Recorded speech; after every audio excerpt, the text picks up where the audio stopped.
j'espère que vous allez bien. Moi, ça va assez bien. On est au mois de juin depuis aujourd'hui pour la vidéo qui sera filmée mais que vous verrez pas tout de suite. Et au mois de juin, je vous avoue que contrairement aux 3 autres mois qui étaient overbookés, là c'est un peu plus calme niveau marché des créateurs, niveau boutique, niveau tout ça. Mon mari et mon fils partent en déplacement pour un tournoi de foot pendant 4 jours. Donc je travaille un jour dans les boutiques, ensuite j'ai 3 jours rien qu'à moi. Truc qui m'est jamais arrivé depuis que mon fils est né, donc au moins 11 ans. Donc là, clairement, vous imaginez pas mon bonheur que ça va être. J'ai décidé donc de me faire un petit challenge pour essayer de rattraper mes lectures parce que ma pile à lire a continué à augmenter et malheureusement le temps lui n'est pas flexible et avec ma maladie malheureusement je suis obligée de dormir régulièrement donc c'est encore plus rageant. Donc j'ai décidé de me faire une petite pile à lire de 10 livres que je vais vous présenter tout de suite et que j'ai envie de lire ce mois-ci. Il y a intérêt. Tout d'abord, il y a La forêt au clair de lune de Michiko Aoyama. C'est un livre que j'ai également dans ma pile à lire depuis assez longtemps. Il est assez petit, vous verrez d'ailleurs, j'ai pas pris des grosses briques, je triche un peu, mais c'est un peu normal. Et celui-là, il fait, je ne sais pas, c'est fasciné par la lune. Je ne sais même pas de quoi il parle parce que voilà, je l'ai depuis presque 6 mois dans ma pile à lire et il faut absolument que je voie de quoi il parle. Donc il y a écrit que c'est un roman choral émouvant qui célèbre le pouvoir de la nouvelle lune et l'importance de la générosité du partage dans nos vies. C'est ce que j'arrête pas de dire à mon fils, le partage et la générosité. Donc voilà, je pense que c'est un livre qui peut beaucoup me plaire et les Namis sont rarement gros, il fait 280 pages. Ensuite, j'ai envie de lire De si beaux lendemains de Debbie Macomber. Donc, c'est le dernier tome de la saga. Je l'ai dans ma pile à lire sans mentir depuis plus d'1 an, voire 2, voire 3, parce qu'il est sorti en 2021. Donc, vous imaginez, je l'ai eu assez rapidement. Comme ça, j'aurai fini la saga et je saurai un peu comment ça se termine. C'est même un 5e tome, c'est pas un 4e. Donc, voilà, celui-là, j'ai trop envie de le lire parce qu'il faut que je sache qu'est-ce qui va se passer dans cette... Enfin, j'ai toujours adoré cette saga. Pour ceux qui ne connaissent pas, on fait la connaissance de Jo Marie qui a perdu son mari qui était militaire. Et en fait, elle a ouvert la Villa Rose qui est une petite auberge où les gens viennent et elle accueille ces gens et souvent c'est des gens qui ont vécu des choses dures et voilà, on fait la connaissance et des histoires de vie. Mais à travers les 5 tomes, il y a Jo Marie qui, je crois qu'il s'appelle Marc, oui c'est ça. Alors franchement, vous pouvez même pas vous imaginer à quel point j'adore cette saga. Parce que si ça fait au moins 2 ans que je ne l'ai pas lu, je me souviens de tout ça, ça prouve que je suis accro quoi. Donc en fait, Jo Marie, un voisin qui s'appelle Marc, et en fait il se passe des choses entre eux, mais sans se passer des choses.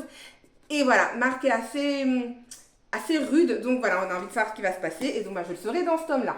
Ensuite, celui-là, je l'ai reçu il n'y a pas longtemps, mais il me fait aussi également beaucoup envie, c'est Le fabuleux café des souvenirs de Shirio Ota aux éditions City. Donc ils disent que alors que le café coule tranquillement dans les tasses, chacun reçoit le plus beau cadeau, la possibilité de réparer ses erreurs et de prendre un autre chemin. Il faut simplement être prêt à saisir sa chance pour se réconcilier avec le passé, juste le temps d'un café. Donc il me tente aussi beaucoup, il fait pile poil 300 pages. Bon, je suis un peu dégoûtée parce qu'il a été abîmé par la poste, mais bon, c'est pas grave. Donc voilà, tout le monde a un moment dans sa vie qu'il aimerait changer. J'aide simplement à le rectifier. Je suis assez curieuse de le lire, mais je pense que c'est un roman cocooning, mais qui fait réfléchir, donc je vous en parle très vite. Pareil, celui-ci, je l'ai reçu il n'y a pas très longtemps, mais il me fait très envie. C'est Ophélia malgré tout de Raquel Marie. Je vous en avais parlé lors de mon book haul, vous savez, avec ce jaspage qui est juste magnifique. Donc c'est une romance, Hamlet est peut-être une tragédie, mais Ophélia méritait une comédie. Donc avec une bonne dose de bienveillance, Raquel Marie décrit le quotidien d'une adolescente qui se cherche. Parlant autant d'amour que d'amitié, ce roman montre aussi à quel point le chemin pour s'adapter est rarement linéaire. Donc voilà, c'est plus un roman jeunesse, mais ça peut faire du bien. Il fait à peu près un tout petit peu moins de 400 pages et il me tente énormément parce que c'est vrai que des fois des romans jeunesse, j'adore ça. J'aime beaucoup en lire, mais c'est vrai que j'en lis pas souvent parce que c'est pas... Enfin, je lis beaucoup mes partenariats, donc c'est pas forcément des livres que je lis régulièrement parce que je suis pas partenaire avec des romans jeunesse. Mais celui-là, en tout cas, il me tente trop, donc je vous en parle très vite également. Ensuite, celui-ci fait également partie des éditions Nami que j'ai reçues début de l'année. C'est Le souffleur de nuages de Nanine Monfils. Alors, je ne sais pas du tout de quoi ça parle. Il y a juste écrit que c'est un roman tout en légèreté, une invitation à regarder vers le ciel et à sourire à la vie. Donc je ne sais pas trop de quoi ça parle, mais c'est un tout petit livre qui fait même pas 200 pages, 198 pages, donc il sera lu également très vite et donc je pourrais vous en parler également très vite. Il y a écrit qu'il n'y a pas d'âge pour poursuivre ses rêves, profiter des rencontres inattendues et ensoleiller son existence. Donc je sais pas, il montre un taxi, donc c'est peut-être avec un chauffeur de taxi. Comme je vous ai dit, je lis rarement tout le résumé, mais j'aime bien avoir cette surprise. Donc ben voilà, moins de 200 pages, il sera lu en une journée, donc voilà. Ensuite celui-là, j'ai envie de le lire depuis 3 mois. Il est même plus dans ma bibliothèque parce qu'il traîne partout dans ma maison en me disant c'est ma prochaine lecture. Et en fait, vu qu'il traîne dans ma maison, quand j'arrive devant la bibliothèque, j'en prends un. Et j'oublie que celui-là, en fait, il traîne dans ma maison. Donc, je vais le ranger dans ma bibliothèque pour le lire au mois de juin, c'est sûr. Il s'agit du Rendez-vous des âmes égarées de Ludivine Labbé. J'adore Ludivine Labbé, ce qu'elle fait. Et clairement, je sais pas, la couverture me donne super envie. Donc, ils disent que c'est un magnifique roman polyphonique qui nous parle des mémoires transgénérationnelles, de quête des origines, de schémas répétitifs et de la difficulté à trouver sa place. Donc voilà, je n'en sais pas plus, j'imagine qu'on part à Barcelone au vu de la couverture. Il fait moins de 300 pages, 281, donc voilà, il me fait super envie. Je sais pas, la couverture me donne trop envie, donc je vous en parlerai très vite également. Ensuite, celui-là, il est dans ma pile à lire, je crois, depuis 2 ans, vraiment, parce que j'avais envie de le lire, j'aime beaucoup l'autrice.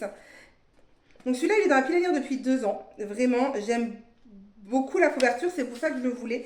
Mais je suis en train de regarder en fait de quand est-ce qu'il est sorti. Et vous croyez que la page, elle voudrait accepter de se décoller? Non, pas du tout. Oui, donc ça fait 2 ans que j'ai dans la pile à lire, presque 1 an et demi, voilà.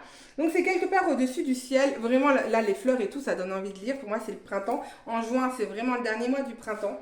Donc, il me fait trop envie. Après, c'est vrai que je suis assez curieuse, mais je ne sais pas pourquoi je ne l'ai jamais sorti. Enfin, comme beaucoup de nous, on a tous envie de lire plein de livres, mais quand on doit les sortir, on ne les lit pas, quoi. On est vraiment bizarre. Donc, je ne sais pas non plus de quoi ça parle. Ben, pensez bien qu'au bout d'1 an et demi dans la pile à lire, je ne me souviens plus du résumé. Donc, voilà, c'est un roman que j'ai envie de lire juste à cause de sa couverture. Ouais, je suis un peu comme ça. Moi. Ensuite, celui-là, clairement, j'ai décidé de le lire en 2025 parce que tout le monde m'en parlait. C'était des coups de cœur de tout le monde. Et je me suis dit qu'il fallait que je le lise. C'est La dernière allumette de Marie Vareille. Elle va sortir un nouveau roman prochainement. Donc, il faut que je lise son dernier avant. Je ne sais toujours pas de quoi ça parle. Il y a juste écrit que c'est un trésor de sensibilité et d'émotion, brillamment construit. Marie Vareille démontre une nouvelle fois son talent unique pour nous tenir en haleine de la première à la dernière page. Voilà, et je sais que ça a été un coup de cœur pour presque tous ceux qui l'ont lu. Il faisait partie du top 2024 d'énormément de monde et c'est pour ça que je voulais absolument moi aussi le lire. Et donc là, ça va être chose faite, je l'espère. Il fait 327 pages environ, donc voilà, je suis assez curieuse de le lire. Ensuite, là, c'est encore un petit livre, c'est pas marqué dans les livres de Julien Rampin. Il est sorti il y a très peu de temps, mais j'adore Julien Rampin. C'est un petit livre, comme je vous ai dit, qui fait 250 pages environ. Et donc voilà, il y a écrit « On referme ce livre, le cœur gonflé, avec le furieuse envie d'en parler ». Il rend hommage à la passion de la littérature et aux rencontres inattendues qui font le sel de la vie. Donc voilà, je ne sais pas non plus de quoi ça parle, j'imagine que ça parle de roman, hein, au vu du titre et au vu des annotations. Voilà, j'adore Julien Rampin, j'ai certains de ses romans. Le dernier, je l'ai commandé sur Vinted parce que je ne l'avais pas, donc je vais devoir le recevoir là très prochainement, comme ça j'aurai toute sa collection. Et en plus, bon, j'ai une petite carte dédicacée, mais le livre n'est pas dédicacé, donc la prochaine fois que je le rencontre, il sera dédicacé. Et le dernier livre, c'est La fabuleuse Télénova de la vie ratée de Sophie D. Pour être sincère, c'est celui qui me fait le moins envie de ma pile à lire. Mais c'est parce qu'il était fin, en fait, que je me suis dit que j'allais le lire. Comme ça évitera qu'il traîne 20 ans dans la pile à lire. Il fait 257 pages environ. Et donc, voilà, je sais pas de quoi ça parle. Il y a écrit que c'est une comédie jubilatoire au rebondissement rocambolesque. Ouais, voilà. Hein. Hommage flamboyant aux télénovelas mexicaines. Donc, je l'avais demandé à cause de sa couverture. Je pense que le résumé devait me plaire. Mais là, maintenant, il me fait moins envie. Mais c'est de Céline Olinsky et j'adore cette autrice. Donc, je pense que je vais pas être déçue. Mais voilà, c'est peut-être celui que j'ai commencé en premier pour être sûre de le lire. On verra. Donc voilà pour ma pile à lire de juin que j'espère lire vraiment. Donc, ce petit challenge de 10 livres en 1 mois. À l'époque, j'en lisais tellement plus. Mais bon, voilà, c'est un objectif. Si j'y arrive pas, c'est pas grave. Je m'en remettrai, je vous rassure. N'hésitez pas, vous, à me dire ce que vous avez lu, si vous en avez lu certains, ce que vous avez pensé. Et sur ce, je vous souhaite une bonne journée, une bonne nuit, tout ce que vous voulez. Et je vous dis à bientôt. Ciao!